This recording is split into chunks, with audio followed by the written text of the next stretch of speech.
Hello everyone, I am Vijay from teacher circle. Hope you are doing well. तो last video में जैसे हमने देखा स्विच स्टेटमेंट का कैसे यूज़ करना है, और उससे पहले हमने देखा कि इफ एल्स का यूज़ कैसे करना है, और उसका जो बेसिक स्ट्रक्चर है वो हमने जाना। तो आज हम लोग उन्हीं दोनों स्टेटमेंट्स का यूज़ करके आज हम लोग एक सिंपल कैलकुलेटर को डिज़ाइन करेंगे। वो कुछ नहीं करेगा, वो बेसिक कैलकुलेशन करेगा, जैसे प्लस, माइनस, डिवाइड और मल्टीप्लाई। तो चलिए स्टार्ट करते हैं।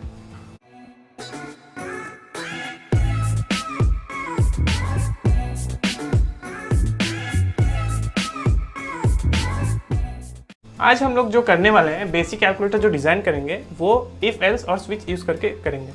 तो क्या करना है हमें, सबसे पहले हम लोग एक डिज़ाइन सोच लेते हैं। जैसे 2 ऑपरेंड्स हम परफॉर्म करेंगे, जैसे 2 और 3 है तो उन पे हम लोग परफॉर्म करेंगे, 10 और 5 उन पे परफॉर्म करेंगे। तो उस हिसाब से हमें डिज़ाइन करना पड़ेगा। जो हम लोग अभी कैलकुलेटर बना रहे हैं वो सिर्फ 2 ऑपरेंड्स पे बेस्ड होगा। आगे आने वाले सेशंस में हम लोग फॉर स्टेटमेंट या लूपिंग स्टेटमेंट्स और फंक्शंस को यूज़ करके और एडवांस कैलकुलेटर बनाएंगे, पर अभी के लिए इन दोनों का इस्तेमाल करके सिर्फ एक बेसिक कैलकुलेटर हम डिज़ाइन करेंगे। तो चलिए देख लेते हैं कि उसका कोडिंग कैसे होगा और उसका स्ट्रक्चर क्या होना चाहिए। ये जो प्रोग्राम हमने लिखा ये एक बेसिक कैलकुलेटर का डिज़ाइन है, और ये हमने इफ एल्स को यूज़ करके किया है। चलिए देख लेते हैं इसमें हमने कैसे इसको डिज़ाइन किया। सबसे पहले हमने क्या किया, 2 वेरिएबल्स को डिक्लेयर किया। वो क्या है, इंटीजर वेरिएबल्स, इंट ए इंट बी। ए और बी क्या स्टोर करेंगे, इंटीजर वैल्यूज़ को स्टोर करेंगे, जो कि कोई नंबर हो सकता है, जैसे नेगेटिव या पॉजिटिव इंटीजर्स। उसके बाद मैंने एक दूसरा वेरिएबल को डिक्लेयर किया। वो क्या है, कैरेक्टर ओपी। ओपी का मतलब है ऑपरेटर। अब ऑपरेटर हमारा क्या हो सकता है, कोई एक कैरेक्टर हो सकता है। कैरेक्टर जैसे प्लस, माइनस, मल्टीप्लिकेशन और डिवीजन। तो ये 4 ही ये स्टोर कर सकता है। इस 4 के अलावा एबीसीडी भी स्टोर कर सकता है, पर पर्टिकुलरली हम लोग इन चारों को स्टोर करने के लिए ओपी का इस्तेमाल करेंगे। तो अब इसके बाद कुछ लाइन्स होगा जो कि सी इन सी आउट का होगा। C out, enter the value of A, enter the value of B, फिर C in C out, enter the value of operator. तो उस हिसाब से हम लोग सी इन और सी आउट लेंगे, और ए, बी और ओ पी का वैल्यूज़ को हम लोग इनपुट करेंगे, जो कि आप थोड़ी देर में प्रैक्टिकल वीडियो में, प्रैक्टिकल सेशन में आप देख पाएंगे कि कैसा ये काम कर रहा है।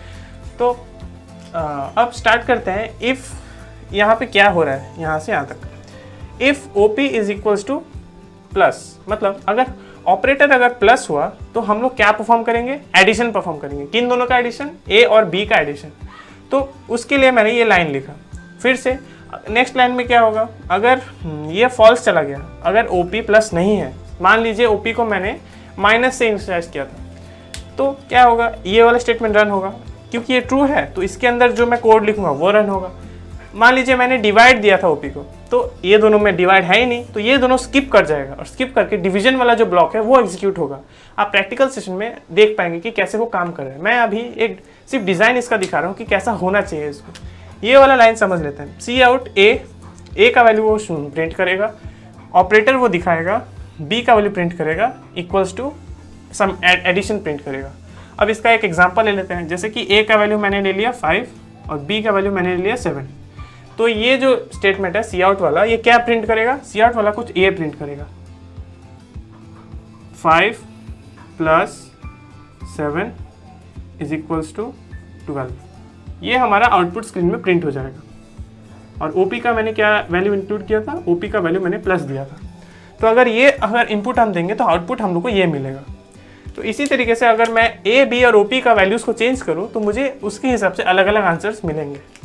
तो चलिए देख लेते हैं कि प्रैक्टिकल में इसको कैसे अप्लाई करना है, और प्रैक्टिकल में देखने के बाद फिर हम लोग आएंगे स्विच स्टेटमेंट से हम लोग इसको कैसे लिखेंगे। चलिए देख लेते हैं। Welcome to the practical session guys. Today we will see how to design a calculator using if else statement. तो चलिए स्टार्ट करते हैं। यहाँ तक तो आपको समझ में आ गया होगा कि ये सारे प्रोग्राम्स में कॉमन है। उसके बाद मैंने 2 इंटीजर वेरिएबल्स को डिक्लेयर कर दिया है, जो कि ए और बी है। इन दोनों में हम इंटीजर वैल्यूज़ को स्टोर करेंगे। फिर मैंने एक कैरेक्टर वेरिएबल लिया है, मतलब जो कि कोई कैरेक्टर स्टोर करेगा। प्लस, माइनस, ये सब कैरेक्टर्स हैं जो कि इसमें स्टोर होंगे। हम 4 तरीके का ऑपरेशन परफॉर्म करेंगे, जो है प्लस, माइनस, मल्टीप्लाई और डिवाइड। तो चलिए देख लेते हैं। ये 2 स्टेटमेंट क्या दिखा रहे हैं। सबसे पहले मैं जो फर्स्ट ऑपरेंड है मेरा ए जो है, उसमें मैं अपना इनपुट ले रहा हूँ। एंटर द वैल्यू ऑफ ए मेरा आउटपुट मतलब शो होगा, और सी इन में वो ए का वैल्यू स्टोर हो जाएगा। सेम उसी तरीके से बी में भी स्टोर हो जाएगा वैल्यू। फिर क्या हो रहा है, फिर हमारा ओपी ओपी मतलब ऑपरेटर, ऑपरेटर का वैल्यू हम लोग इनपुट लेंगे, मतलब ये plus minus divide multiply in सब में से यूज़र क्या डालना चाहता है, ऑपरेटर को भी ले लेंगे। फिर हमारा स्टार्ट होता है इफ एल्स का condition. If operator is equal two plus, अगर ऑपरेटर प्लस हुआ तो एक लाइन छोड़ो, एक लाइन छोड़ के, मतलब स्लैश एन का मतलब यही होता है, एक लाइन छोड़ो और छोड़ के सी आउट ए, मतलब सबसे पहले ए में जो है वो आउटपुट होगा, फिर ऑपरेटर जो है वो आउटपुट होगा, बी आउटपुट होगा। मतलब अगर मेरा ए अगर 5 है और बी अगर मैं प्लस दिया और बी नहीं, ऑपरेटर अगर मैं प्लस दिया और जो बी है मेरा 6 दिया, तो ऐसे इक्वल्स टू मेरा होगा 11। कुछ इस तरीके का प्रिंटिंग आएगा मेरा। ए प्लस बी अगर दूँ तो ए प्लस बी में मेरा वो जो ए और बी का जो समेशन का रिजल्ट है वो स्टोर होगा। अब एल्स इफ अगर ये फॉल्स चला जाता है तो ये वाला मेरा एग्जीक्यूट होगा। ओपी अगर माइनस हुआ तो सेम उसी तरीके से ये एग्जीक्यूट होगा। फिर एल्स इफ अगर ये दोनों भी फॉल्स हो गया तो थर्ड वाला एग्जीक्यूट होगा, अगर ओपी मल्टीप्लाई है तो। फिर ओपी अगर डिवाइड है तो ऐसा करके 4 एग्जीक्यूट हो जाएगा। मान लिया कि ओपी में मैंने प्लस माइनस डिवाइड मल्टीप्लाई कुछ भी नहीं डाला, उसमें मैंने कुछ और डाल दिया जो कि इन चारों में से अलग है, उस केस में ये चारों ही फॉल्स हो जाएंगे और last else cout wrong input of operator print हो जाएगा। चलिए इसका हम लोग आउटपुट देख लेते हैं। फर्स्ट प्लस के लिए रन करेंगे, फिर माइनस, मल्टीप्लाई, डिवाइड, फिर 5 केस के लिए इसको रन करेंगे। सबसे पहले enter the value of first operand 10, enter the value of second operand 20, enter the operation you want to perform, plus 10 + 20 = 30 हमारा प्रिंट हो गया। समझ में आ गया। नेक्स्ट हम लोग देख लेते हैं माइनस के लिए। माइनस के लिए देख लेते हैं 28 minus 20 minus is equal to 12, तो ये भी काम कर रहा है मेरा। और चेक कर लेते हैं हम लोग।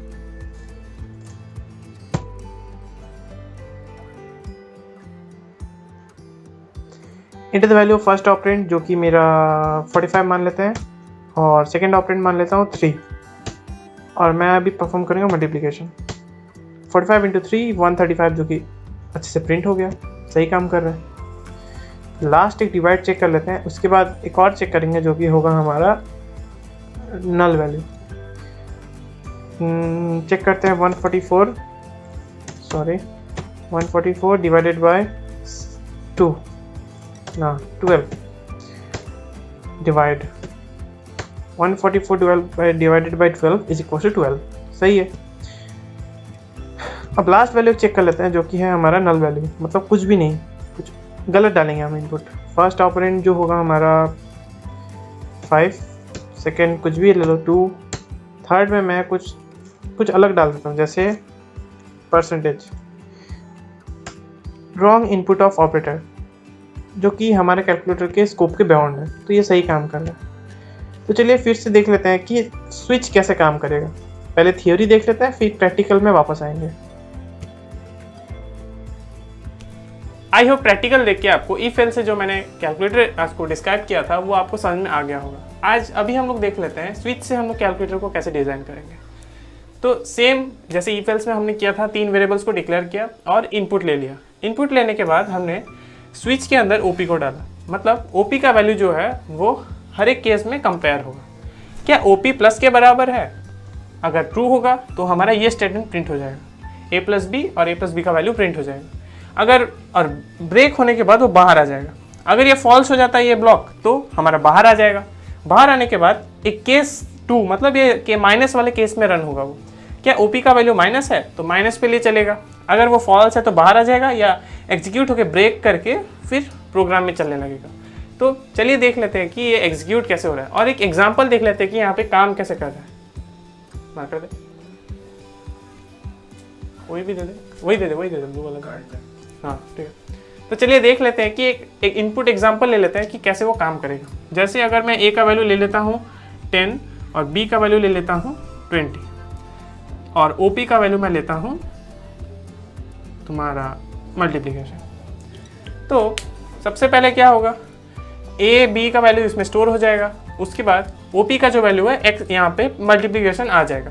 अब वो मल्टीप्लिकेशन इन सब के साथ कंपेयर होगा, प्लस के साथ, माइनस के साथ। क्या मल्टीप्लिकेशन प्लस के बराबर है? नहीं, तो ये एग्जीक्यूट नहीं होगा, ये भी नहीं होगा। इसके बाद जो हम लोग केस लिखेंगे, ओपी केस मल्टीप्लिकेशन करके ऐसे लिखेंगे, केस मल्टीप्लिकेशन, और उस पर हमारा जो कोड होगा वो एग्जीक्यूट होगा, और उसके अलावा कुछ और एग्जीक्यूट नहीं होगा।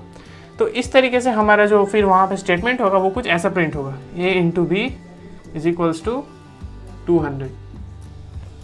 तो ये हमारा प्रिंट हो जाएगा। चलिए हम लोग देख लेते हैं कि प्रैक्टिकल में स्विच से हम लोग कैसे इसको इम्प्लीमेंट करेंगे और इसका आउटपुट कैसे होगा, वो हम लोग टेस्ट करके देख लेते हैं। Once again welcome guys. तो इस बार ये पूरा कोड सेम है हमारा, जो कि लास्ट प्रैक्टिकल में सेम था। इस बार जो चेंज हमने किया वो इफ एल्स को हटा के हमने स्विच ला दिया। अब स्विच में क्या हो रहा है देखिए, सबसे पहले स्विच के अंदर ओपी का जो वैल्यू है वो जा रहा है। ओपी हमने इंसर्ट किया था वो आ रहा है स्विच के अंदर। अब वो हर केस में कंपेयर होगा।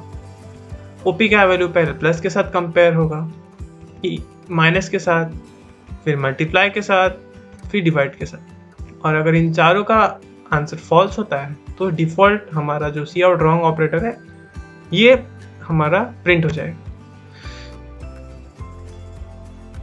पहला केस में क्या है, सी आउट प्लस, अगर केस प्लस अगर ओपी प्लस के बराबर हुआ तो एक लाइन छोड़ देगा, और छोड़ने के बाद ये एग्जीक्यूट होगा, क्योंकि लास्ट हमने जो इफ एल्स का देखा था इसमें भी सेम था। ये एग्जीक्यूट हो जाएगा और ब्रेक कर जाएगा। ब्रेक बहुत इंपॉर्टेंट है, यहाँ पे देना है, नहीं देंगे तो ये फिर से इसको भी एग्जीक्यूट कर देगा। तो ब्रेक देने के कारण ही ये यहाँ से उठ के फिर बाहर निकल जाएगा और यहाँ आ जाएगा, हमारा बंद हो जाएगा ये। अगर ब्रेक नहीं देंगे तो माइनस वाला भी एग्जीक्यूट होगा। तो सबके पीछे देखिए ब्रेक सबके पीछे दिया हुआ है, तो ये बहुत ज़रूरी है। तो आप आई होप समझ में आ गया होगा आपको। चलिए एक बार रन करके देख लेते हैं। सेम उसी तरीके से जैसे प्लस माइनस मल्टीप्लिकेशन डिवाइड, इन सभी का मतलब वैल्यू कंपेयर होके सबके साथ एक एक बार कंपेयर। ये अगर फॉल्स हुआ तो इसके साथ कंपेयर होगा, ये फॉल्स हुआ तो इसके साथ कंपेयर हुआ, ये फिर से वो फॉल्स होगा तो इसके साथ कंपेयर होगा। तो एक एक करके कंपेयर होकर हमारा अंदर का स्टेटमेंट जो एग्जीक्यूट होगा। चलिए देख लेते हैं कि अंदर कैसे एग्जीक्यूट हो रहा है। 4-5 केस हम लोग चेक करेंगे, इसमें प्लस माइनस मल्टीप्लिकेशन सब होगा और एक डिफॉल्ट भी होगा। तो ले लेते हैं 6 7, इन दोनों के साथ हम परफॉर्म करेंगे प्लस। 6 + 7 13 काम कर रहा है। नेक्स्ट एग्जांपल चेक कर लेते हैं जिसमें हम लोग माइनस परफॉर्म करेंगे, जो कि होगा इस बार कुछ अलग ले लेते हैं इनपुट, जैसे कि 7 और 11 ले लेते हैं, इन दोनों को माइनस करेंगे। तो 7 - 7 -2 आना चाहिए, -4 आना चाहिए, जो कि सही आ रहा है, -4। फिर से हम लोग चेक कर लेते हैं मल्टीप्लिकेशन के लिए। मल्टीप्लिकेशन के लिए इस बार हम लोग कुछ अलग से ले लेंगे, जैसे -9 × -8। अब ऑपरेटर होगा इंटू, तो -9 × -8 आ रहा है 72, जो कि सही है। डिवाइड के लिए भी सेम आएगा। अब एक डिफ़ॉल्ट स्टेटमेंट चेक कर लेते हैं, डिफ़ॉल्ट में क्या आने वाला है। फर्स्ट मैंने ले लिया 2 5 ले लिया। अब यहाँ पर मैं कुछ और डाल, जैसे लास्ट टाइम मैंने परसेंटेज डाला था, यहाँ पे मैं वही डाल देता हूँ परसेंटेज, जो कि हमारा ऐसा केस नहीं है। तो रॉन्ग इनपुट ऑफ ऑपरेटर फिर से हमारा प्रिंट हो चुका है, तो हमारा कोड सही काम कर रहा है। आई होप आपको समझ में आ गया होगा स्विच काम कैसे करता है। आई होप प्रैक्टिकल सेशन से आपको समझ में आ गया होगा कि इफ एल्स और स्विच स्टेटमेंट से हम लोग एक कैलकुलेटर को कैसे डिज़ाइन कर सकते हैं। और भी बहुत सारे हमारे रियल लाइफ एग्जांपल्स हैं जिसमें हम लोग इफ एल्स और स्विच को यूज़ कर सकते हैं। आने वाले लेक्चर्स में हम लोग और भी एडवांस टॉपिक सीखेंगे, जिससे हमारा जो रियल लाइफ प्रॉब्लम्स है वो बहुत ही ईजिली सॉल्व हो जाएगा और हमें बार बार वो रिपीटेडली प्रोसेस वो करना नहीं पड़ेगा। तो अगर ये वीडियो आपको इन्फॉर्मेटिव लगा तो प्लीज़ इस वीडियो को लाइक, शेयर और सब्सक्राइब कर दीजिए और अपने दोस्तों के साथ ज़रूर शेयर करिएगा। तब तक के लिए बाय बाय।